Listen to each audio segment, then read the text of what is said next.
person that can read a 400-page book faster than they can jog a mile.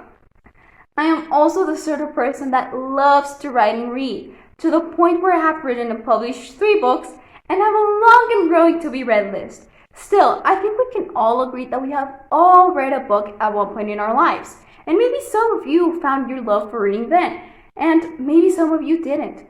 Maybe because you didn't connect with the characters, or the story wasn't one you were interested in.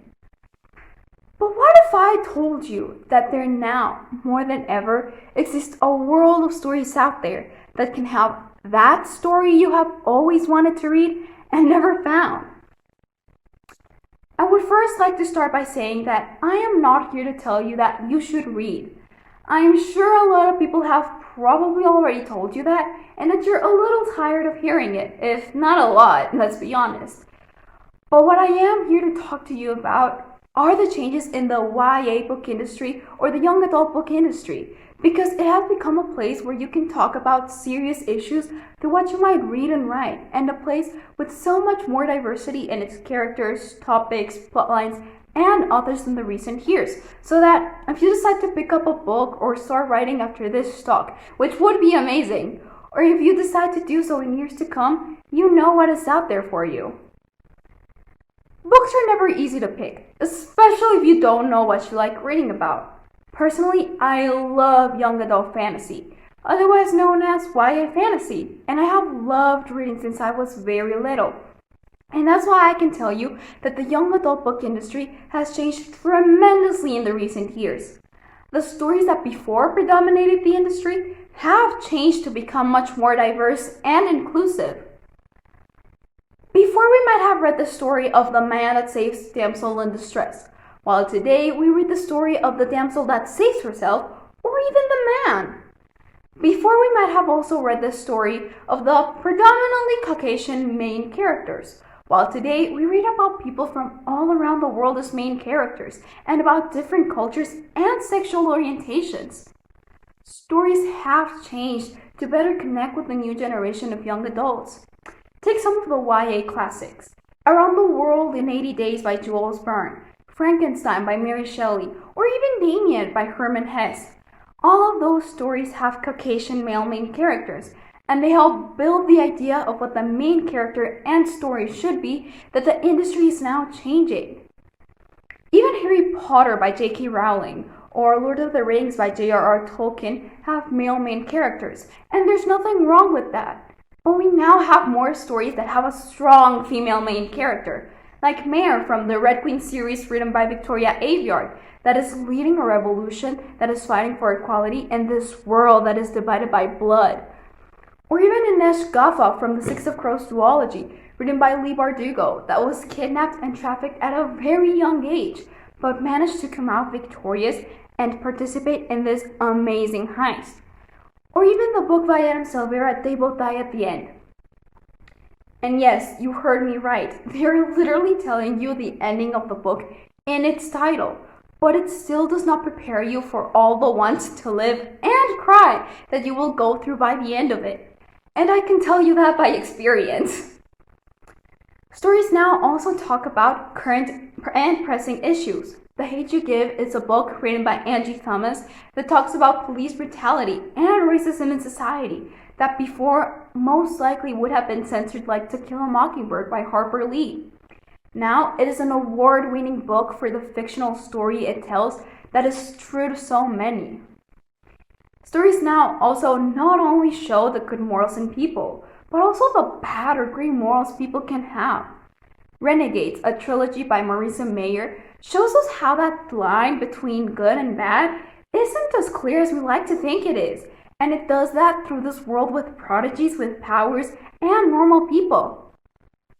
YA books also now talk about topics that before most likely would have been reserved for the adult or new adult books, like trauma, the journey many go through, depression, thoughts of self-harm, learning to love yourself and to accept others, and to not believe everything you're told as a fact.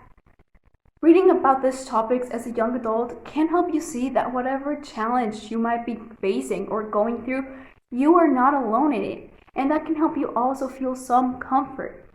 The YA book industry has changed to better show and embrace the world today, one where everyone should be and is different, and one where you should not try to fit the single mold that was previously portrayed. Stories aren't the only ones that have experienced change in the YA book industry. Authors and publishing as well. Publishing has become something that does not have to be done with a publishing house, but something that anyone can do with their own resources and a self-publishing service, which helps you print and edit the book that you might have created. We also have more female authors being picked up by publishing houses and getting the recognition they deserve, because before there were very few that had best-selling novels. We also now have authors from all around the world and with different beliefs. Hafsa Faisal is an American Muslim woman who wears a burqa and is of Sri Lankan and Arab descent, and is the author of the book series Sands of Arawiya, in which she gives us a taste of ancient Arabia.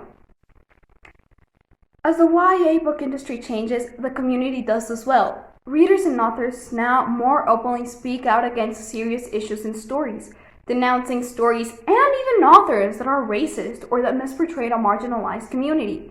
And marginalized communities now more than ever speak out to prevent any misinformation or straight up offensive information in stories. Sometimes authors don't listen and don't try to change, and other times they do. Like it happened with this author. Her book raised controversy because many people found it racist for various reasons, like a passage in the story in which it referred to dreadlocks in a way that added to the stigma that this hairstyle isn't a good option for hygienic purposes. Later on, she apologized and made sure that the passage was taken out of future copies of the book, and even then, readers still found the story problematic. This comes to show how racist information can still be found in stories, but because readers spoke out and better educated the author and others, the spread of this offensive passage and information was stopped. The reading community has become a wonderful place where you can hear different perspectives and opinions regarding stories, both praising them and other times in the hopes to help the industry further change and to prevent any misinformation, racist, homophobic, anti-Semitic, or any sort of offensive writing to not be deemed as okay or part of the art. I started writing when I was 7 years old, and I can remember every night before I went to sleep, my dad would always read me a bedtime story. But one night, I got tired of hearing a story that didn't go how I wanted it to go, or that didn't have anything that I wanted a story to have.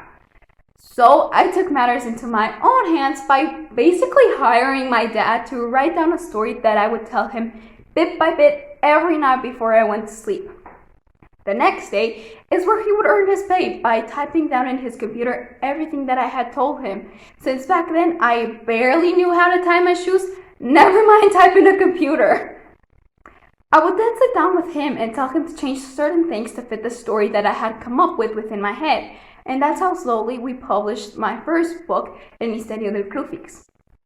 A year later, the second book of the series was published alongside my father, El Origen del Crucifix, and it followed a very similar dynamic, except this time I managed to sit down and write a couple of the pages of the book.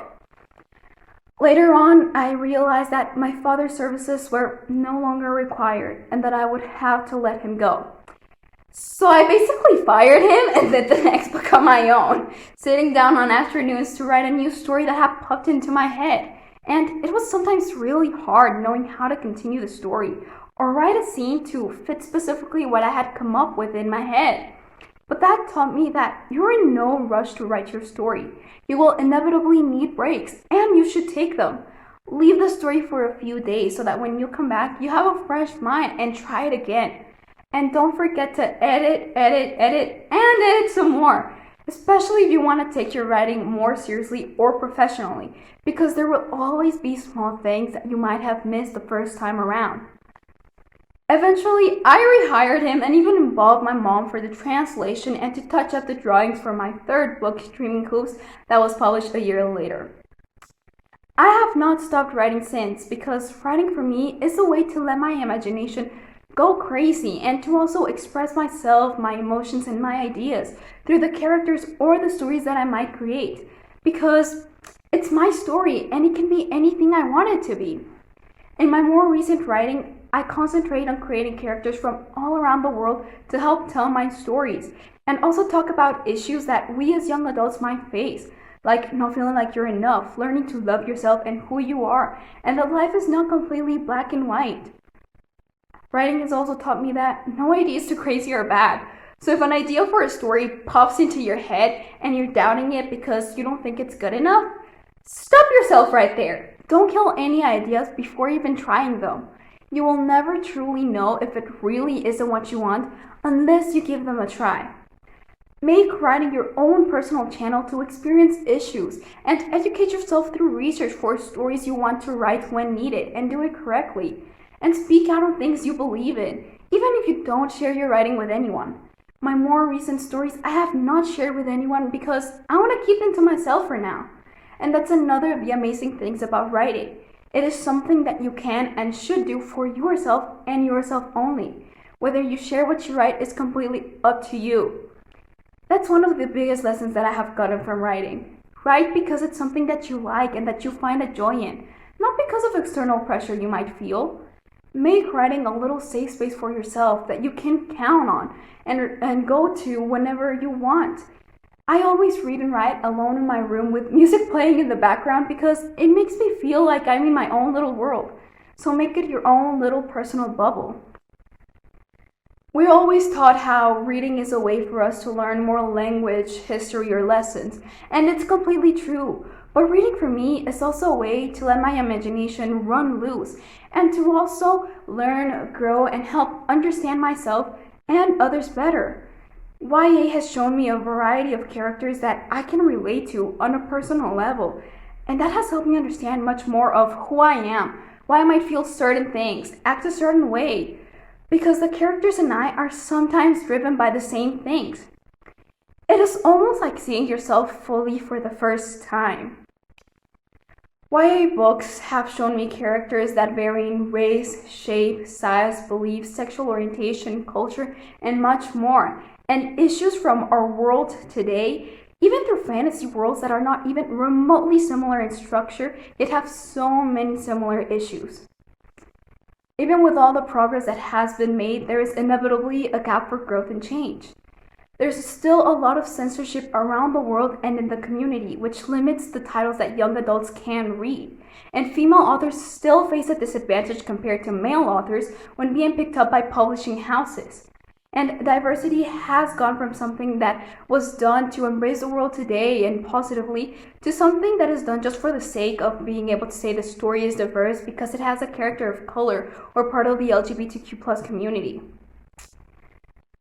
The YA book industry and the industry in general is by no means perfect, but it has become a place that is evolving alongside its readers to better connect with them, especially in YA in all its genres.